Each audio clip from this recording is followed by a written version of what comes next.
Cross-site scripting vulnerabilities have compromised some of the world's largest applications. Let's understand what XSS is and how Angular protects you. Cross-site scripting, or XSS, happens when attackers inject malicious JavaScript into web pages that other users view.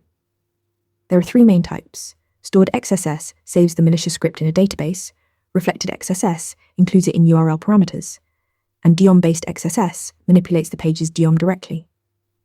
All three can steal user data, hijack sessions, or redirect users to phishing sites. Angular protects you by treating all values as untrusted by default. When you bind user input to your template, Angular automatically escapes dangerous characters. For example, if a user enters script tags, Angular converts them to harmless text instead of executing them. This happens automatically for all template bindings, property bindings, and interpolations. Angular goes further by sanitizing specific contexts. When you bind to inner HTML, Angular removes script tags and event handlers.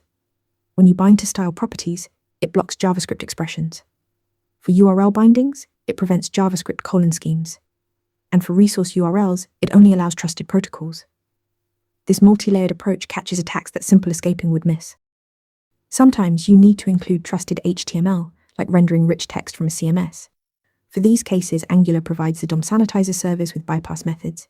You can use bypass security trust HTML for trusted HTML, bypass security trust style for CSS, and bypass security trust style for URLs. But use these carefully, only with content you fully control, because they disable Angular's protection. Remember, Angular automatically sanitizes all untrusted values in templates, protecting you from XSS attacks without any extra code. Practice explaining this in your next interview. Want to nail questions like this in your next interview? Interview Mentor gives you hands-on practice with real questions. Every answer gets a grade with specific, personalized feedback. Track your progress across topics and difficulty levels.